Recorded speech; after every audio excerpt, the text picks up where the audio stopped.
if they continue that level of efficiency up front, then I think we can talk about Harry Kane breaking that Lewandowski record, breaking, of course, the record that was broken from Gerd Müller after nearly 50 years. So I think that is a realistic target for him.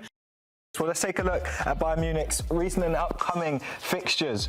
They've got some good games to look forward to. Yeah, some big games. Obviously, Stuttgart's never an easy place to go play. Obviously, we're hoping that they were going to get a good performance for them as they build up towards the season, and eventually they did do, getting that victory. But this is so convincing, though. Beating Leipzig on your day, 6-0.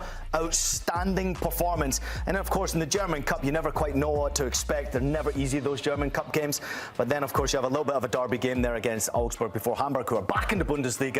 Might be a difficult opponent for them at home. Ian, I love how much you love the Bundesliga. I can feel it across the desk. As someone else who knows a thing or two about the Bundesliga, it's time to welcome in our Bundesliga correspondent, Rafa Honingstein. Rafa, how are you doing?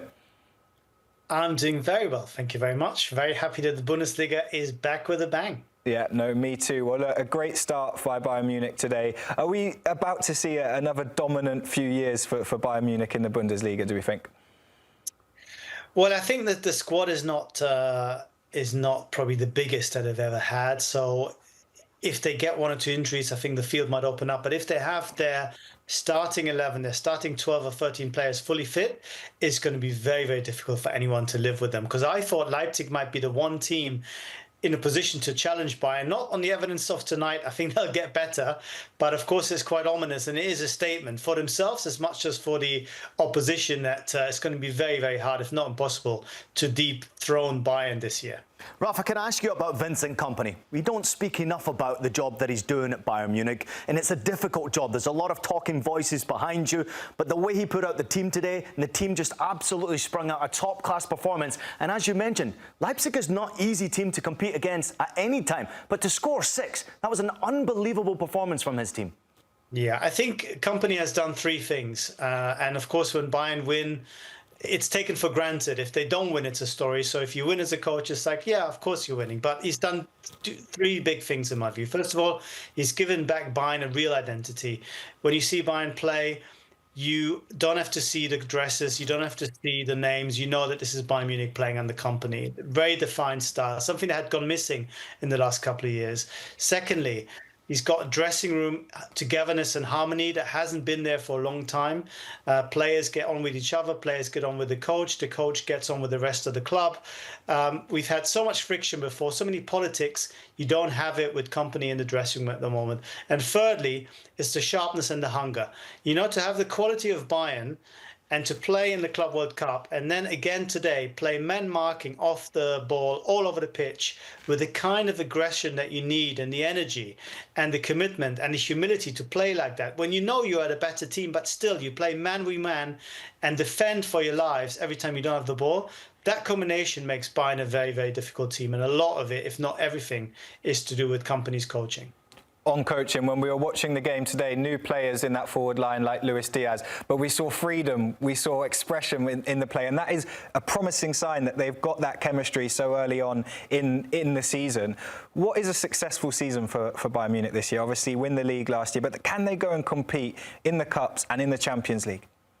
Yeah, I think they have to win the cup. They haven't been in the final for 5 years, which is an eternity by Bayern standards. They're the record cup winners as much as the record cup, record championship winners. So the double is I think, a must, even though it sounds crazy to say. And of course, in the Champions League, they want to do better than last year. They got knocked out by Inter in the quarters when 2 big players were missing. There was no Alphonso Davies, and of course, there was no Jamal Musiala. If they keep everyone fit and add those 2 to the starting 11 today, then I think Bayern can go quite far. But the question is, can you do that? Can you keep the same intensity, the same sharpness when you only really have 14, 15 top players? That's going to be the big question.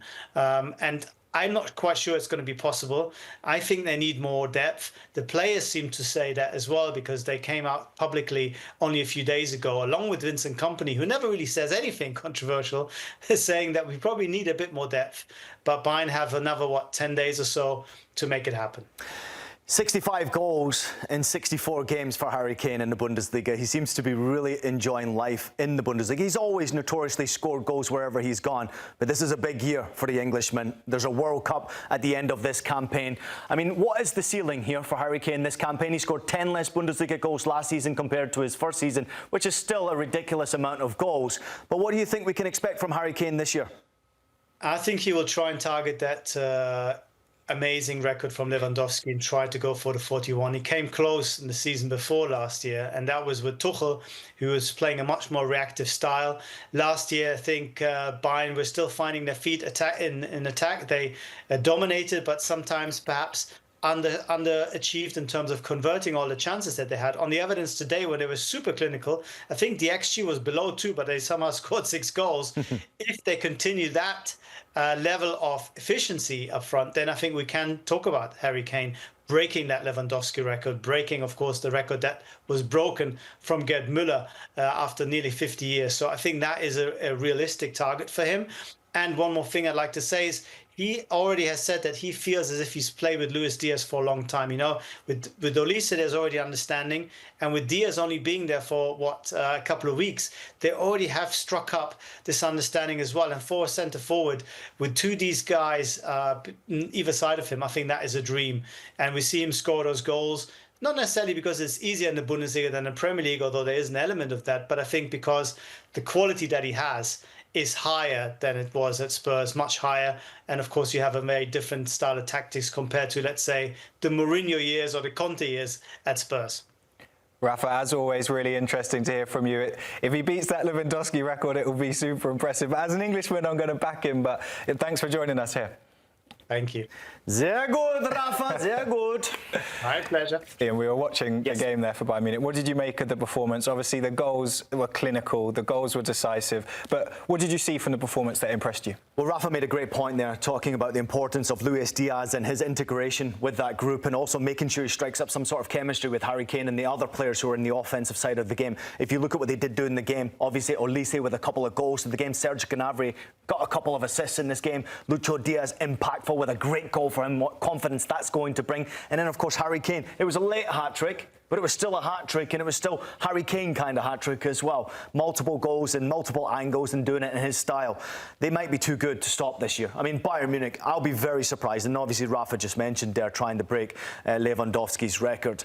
I'll be very surprised if Bayern Munich don't score 100+ goals this season. I'm aiming for 110 to 115 goals from Bayern. I do think the competition's a little weaker in the Bundesliga as far as competition goes. Leipzig, I thought they would challenge, like Rafa did. Nowhere near good enough at that level. To score 6 against them tells me that Bayern mean business.